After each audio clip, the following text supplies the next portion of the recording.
Let's talk about author branding. Everywhere where you go as a new author, you hear about author branding. You have to be on brand. You have to do the thing on brand. And I tell you out of my own experience that if you don't care about your brand, you are going to F things up in a major way. Because listen to me, I had my most successful book, Letty and the Last Thieves. You can see it in the background. It was a zombie apocalypse reverse harem story.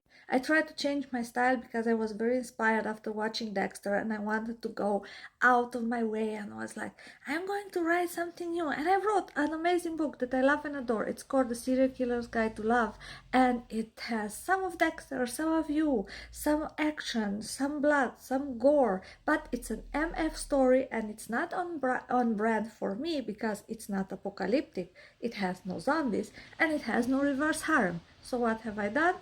I did bad.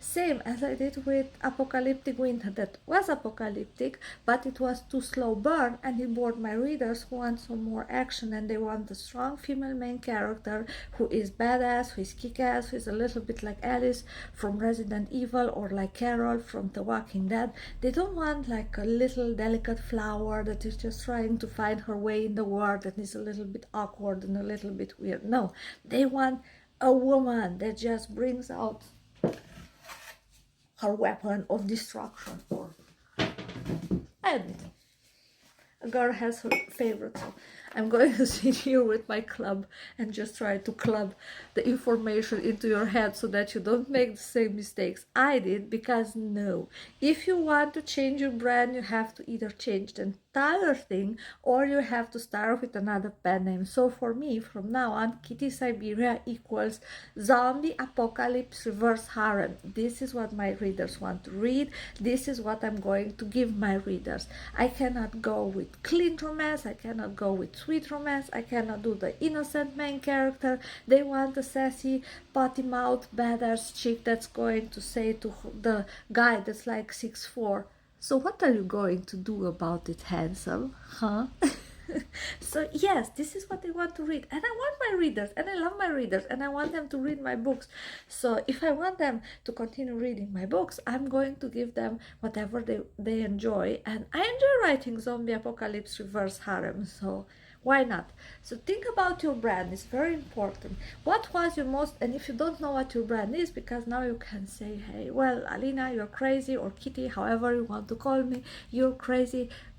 I don't have a brand. I don't know what's my brand. Well, I was identified as a zombie queen a long time ago when I started reading zombie, and I was a personal assistant for a lot of independent zombie apocalypse authors who became very successful in the genre. I'm not naming names or pointing fingers, but they know who they are. And I was always close to the pulse of the zombie apocalypse thing, but I always wanted a little bit more steam in my stories. So this is something that I really enjoy writing.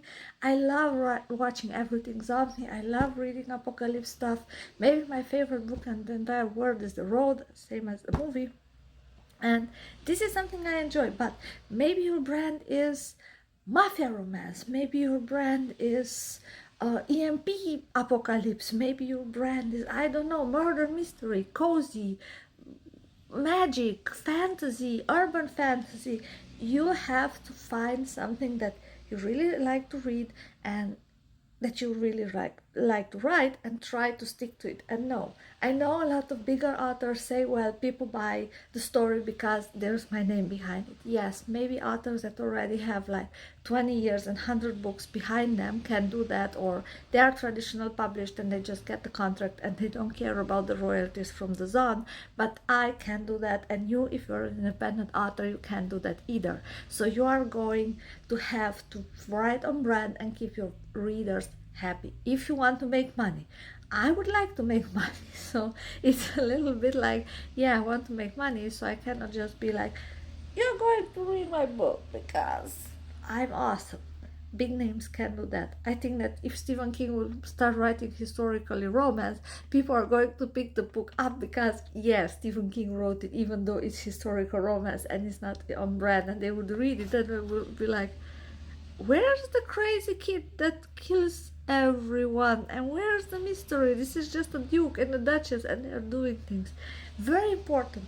Stick on brand. If it's monster romance, if it's werewolf romance, all the big names stick to their brand, and there's something that's the core of them. And be honest, because your readers are going to pick up on your dishonesty if you just try to go and write to market or write something that's trendy. And it's nothing bad, I'm not shaming you. I wrote to market. I read a few books that I really loved, and I was like, I have a similar story in my head, and I can write to market, and this is going to be my breakthrough. Because let's be honest, the moment you open the document and you go to page 1, you are going to think, well, maybe this is the story that's going to be my breakthrough. And you hope and you keep your fingers crossed, and you're sure that if you write this story and if you just market it just right, you are going to attract the right readers. So this is me blabbling around. I hope you enjoyed. If you like, follow, subscribe, comment, you know the drill, and see you next time. Ciao ciao.